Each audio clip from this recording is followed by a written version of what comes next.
শ্রীকৃষ্ণ কোন বংশে জন্মগ্রহণ করেছেন সেইগুলো একটু আমরা কীর্তন করব, তারপর আমরা ভগবানের জন্মলীলায় পরিবেশন করব। বলছেন সত্যব্রত রাজা,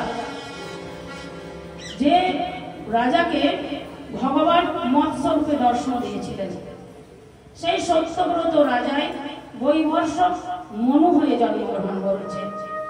বৈবর্ষক বিবর্ষণ তার পুত্র শান্তদেব, সেই বংশে ইক্ষ্বাকু প্রভৃতি রাজাগণ জন্মগ্রহণ করেছেন। সেই বংশে জন্মগ্রহণ করলেন নভক, আর নভকের পুত্র রূপে জন্মগ্রহণ করলেন নাভাগ। এই নাভাগ গুরুগৃহে বিদ্যা অধ্যয়ন করার জন্য তিনি গেছেন। তো বিদ্যা অধ্যয়ন করে আসতে তার বিলম্ব হচ্ছে। তখন নাভাগরা 10 ভাই ছিল। তো দাদারা সর্বকনিষ্ঠ পুত্র হচ্ছেন নাভাগ।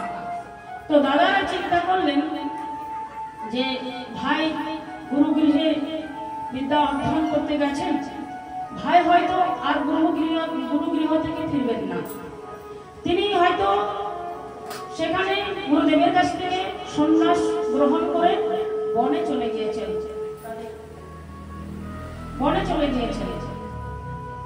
সেখানে তিনি সন্ন্যাস ধর্ম পালন করছেন।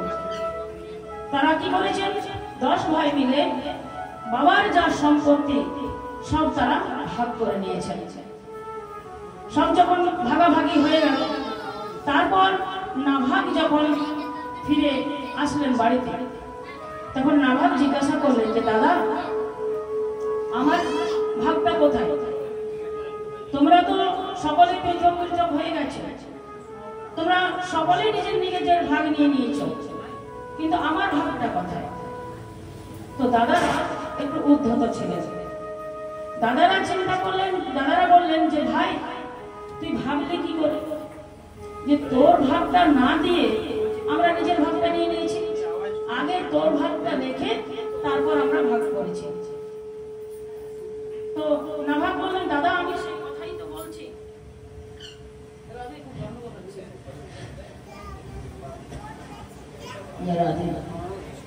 তো নাভাগ বললেন যে দাদা আমি সেই কথাই তো বলছি, আমার ভাগটা কোথায়? বলেন চল দেখায়। দাদারা ছোট ভাইয়ের হাতটা ধরে নিয়ে গিয়ে দেখাচ্ছেন, বলছেন চল তোকে দেখায় তোর ভাগ।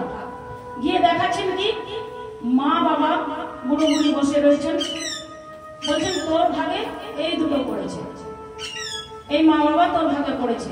ভাবলাম তোকে জমি জমা দিয়ে কি হবে, তো তোকে তো মা বাবা খুব ভালোবাসে আর তুইও মা বাবাকে খুব ভালোবাসিস, তো ভাবলাম যে জমি জমা দিয়ে তোকে কি হবে, তোকে তোর ভাগে এই মা বাবাকে দিয়ে দিলাম। বুড়ো বুড়ি তোর ভাগে পড়লো। বাবার কাছে গেলেন, বাবা বললেন পুত্র তোমার দাদারা তোমাকে ঠকিয়েছে। দেখুন এই যে ভাগাভাগির ব্যাপারেও একটা কথা আছে। যেমন ধরুন কারো বাড়িতে গেলেন, যদি যেই বলেন যে কইব একটু তোমার শাবলটা দেবে, আমি একটা ধ্বজা গাড়ব, তো তার যদি দেওয়ার ইচ্ছা না থাকে তখন তো সে তো সরাসরি বলতে পারছে না যে না আমি তোমাকে শাবলটা দেবো না। সে কি বলছে যে শাবলটা তো দিতাম গো, কিন্তু শাবলটাতে আমি সর্ষে শুকাতে দিয়েছি। তাহলে ভাবুন শাবলে কোনদিন সর্ষে শুকায়? তো সরাসরি বললেন না যে দেব না। তো ভাইরাও সেরকম সরাসরি বললেন না যে তোর ভাগে জমি জায়গা রাখিনি, এই কথাটা না বলে তিনি বললেন কি না তোর ভাগে বুড়ো বুড়ি পড়েছে, মা বাবা তোর ভাগে পড়েছে। বাবার কাছে গেলেন, বাবা বললেন পুত্র তোমার দাদারা তো তোমাকে ঠকিয়েছে, মা বাবা ভাগযোগ্য নয়। মা বাবা কি ভাগযোগ্য? ভাগযোগ্য নয়। এই কথাটা যারা বয়স্ক লোক আছেন তারা নিশ্চয়ই বুঝতে পারবেন। যাদের ধরুন 4টে পুত্র আছে, তো তাদেরকে ভাগ খেতে হয়, তো 3 মাস এর কাছে, 3 মাস ওর কাছে, 3 মাস ওর কাছে, 3 মাস ওর কাছে, এইভাবে ভাগ খাওয়া হয়।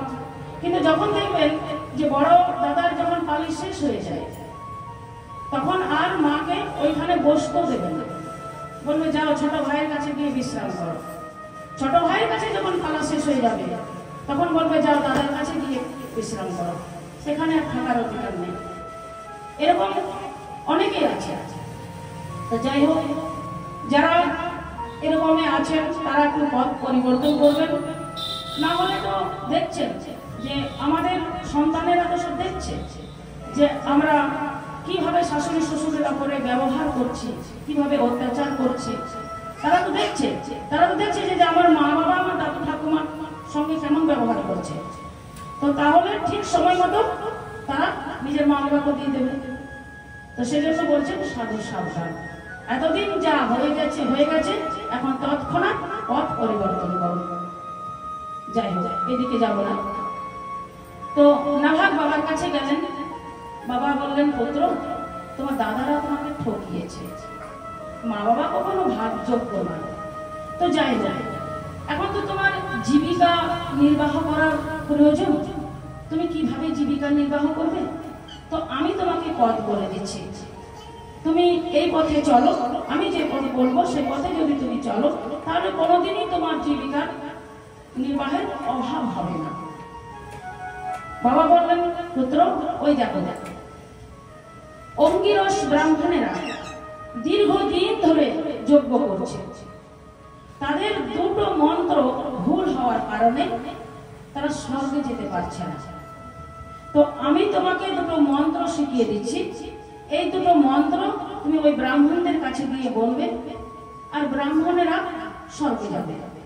আর ওই যে যজ্ঞস্থলে যা দ্রব্য পড়ে থাকবে, আগেকার দিনে তো সব সোনা জিনিস ব্যবহার হতো, যজ্ঞস্থলে সব সোনার জিনিস ব্যবহার হতো, যেমন সোনার হাঁড়ি, সোনার কলসি, সোনার কড়াই, সোনার হাতা, সোনার বালতি, সোনার ঘটি বাটি, যা কিছু সব সোনার ব্যবহার হতো।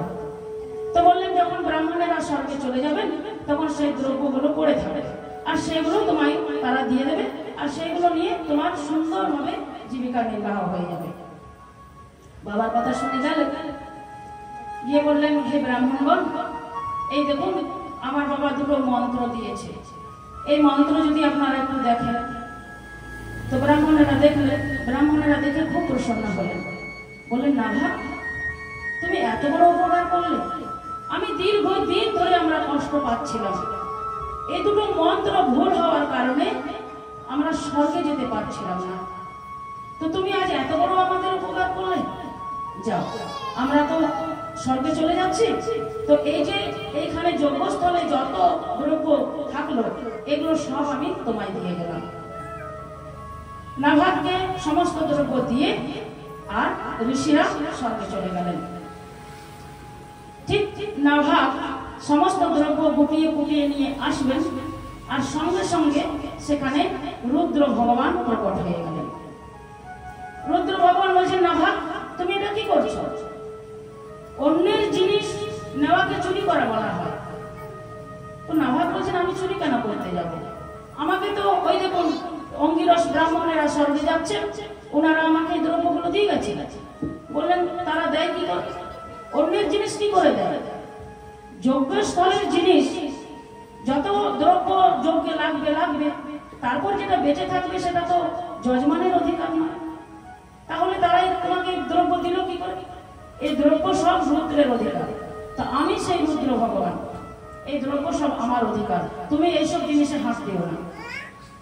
তোমার যদি জানতে ইচ্ছা হয় তাহলে তুমি তোমার বাবার কাছে যাও, গিয়ে জেনে আসো।